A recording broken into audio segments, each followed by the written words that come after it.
Hey guys, Sunsfan here with an intro to our brand new custom game, Path of Guardians, otherwise known as POG.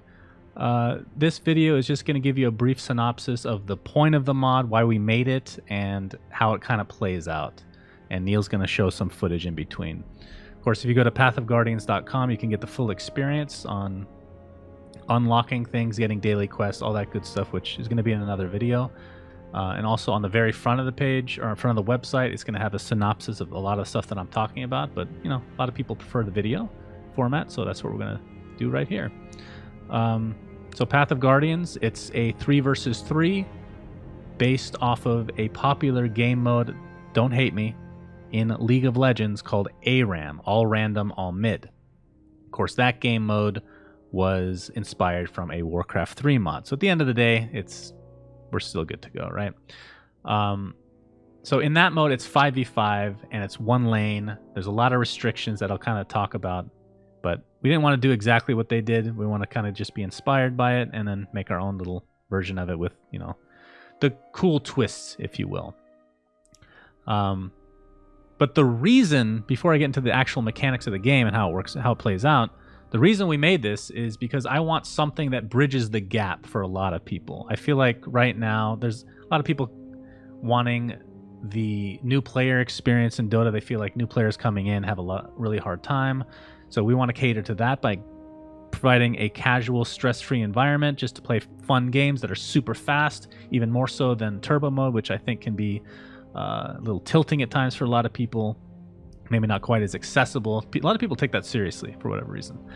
But also, I wanted to cater to people that have quit Dota because, you know, something comes up in life, they want to play a different game, and maybe they want to get back into Dota again at some point, but they feel like they don't want to relearn everything because, again, every year or two, things change drastically in this game, and there's no other way to play other than just jump right in and get wrecked, right? Which is not fun for a lot of people, not at all people.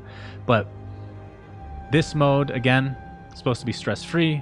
We're going to try to do all we can to limit any toxicity, which is very difficult to do within the custom game realm, but we'll do our best. And yeah, it's just want it to be a casual, fun experience. So the way that it works, I mentioned that it's 3 versus 3. There's one lane. Again, it's the same objectives. You push a lane, you take down towers, you get the barracks, and you kill the ancients. So same objective as regular Dota, but it's much more accelerated. The day-night cycle, for example, is a total of 4 minutes. That means every 2 minutes it changes. And a lot of other things, like there's accelerated XP and gold, which is similar to turbo mode. Something that's not in turbo mode, partially shared XP and gold. So kind of takes a little bit of the stress of trying to get last hits out of the equation. As long as somebody gets the last hits, it's going to be shared in some respect. There's accelerated respawn times. Creeps spawn every 15 seconds, so there's going to be a bigger cluster of them. No gold is lost on death, so you don't have to buy your items right away. Just, again, anything to reduce stress. Buyback cooldown is halved. Sorry, it's reduced. I don't know if it's actually halved. I think it is halved. You get free TPs, unlimited TPs to use. The fountain, people that listen to the podcast will understand this one. The fountain is mega buffed, so it does more damage. It has multi-shot, and it applies break. So you can go in and get a kill, but you're probably going to die as a result, no matter who you are. And games are typically 10 to 15 minutes, but if they go longer, like for example 20 minutes, then all the buildings explode and both teams get mega creeps. So it ensures kind of a faster paced deal. So turbo mode games can go 60 minutes. We've seen that before. So this is not the case in POG. Now there are some restrictions, which if you compare to ARAM, are quite conservative, if that is the best way to explain it. They go hardcore. We're kind of in the medium zone here. So in order to prevent snowballing, there are no couriers, believe it or not. So if you're stomping, then you have to go back to base to get your items. As a result, that gives the other team a little bit of time to kind of catch up. You cannot purchase consumable regen like tangos, health cells, mana pots, mangoes, etc. And again, that's just a way to prevent snowballing in the game. I should mention the fact that the games are so fast. If there is a stomp, which there's plenty of stomps just like regular Dota, it'll go way faster. Like, the thing that I hate about Dota is I'm getting stomped and it's still a 40-minute game. Like, I know the game is over at 15 minutes, so that you have to go through the motions. In this game, if it is a mega stomp, it's like 8 minutes. Like, you have no chance. If they take their time, 10 to 12 minutes. So either way. But regeneration is limited in the aspect that I just talked about, but there's another addition to the mode that makes it a little bit more interesting in terms of that. So the fountain, this is kind of another restriction, another way to prevent just going back to base and healing every time. The fountain provides half healing, 50% of what it usually does. If you compare it to ARAM, it has 0 healing, so which is actually where we started, but we ended up changing it a bit.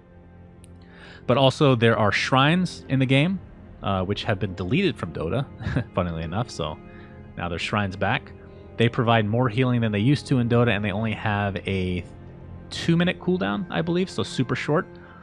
And there's also healing pods that randomly appear when creeps get killed.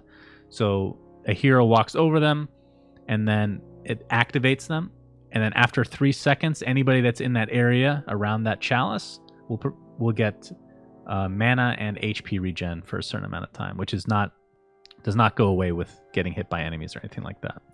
So that's a cool addition that we like. There's also guardians, which is a big deal on each respective side of the map. They're visible during certain times of the day. So the North Guardian is visible during the day, South Guardian at night, meaning both teams can see them. And if you kill them, they provide a buff to your team for 3 minutes. And you can learn more about the Guardians in the Learn section of our website. So that's a way to kind of accelerate the game as well. In terms of cosmetics and whatnot, there's a lot of stuff that I'm going to make another video on, but just to give you a quick rundown. A companion system, we have a battle pass, we have an achievement system, progression all the way, daily quest, the whole works. And of course, keep in mind that this mod in general is in beta, so forgive any bugs, we will do our best. And in the future, the far, far future, maybe not so far, we want to come out with custom heroes, kind of piggybacking off of what we did in our original mod Chip, for those that followed us then.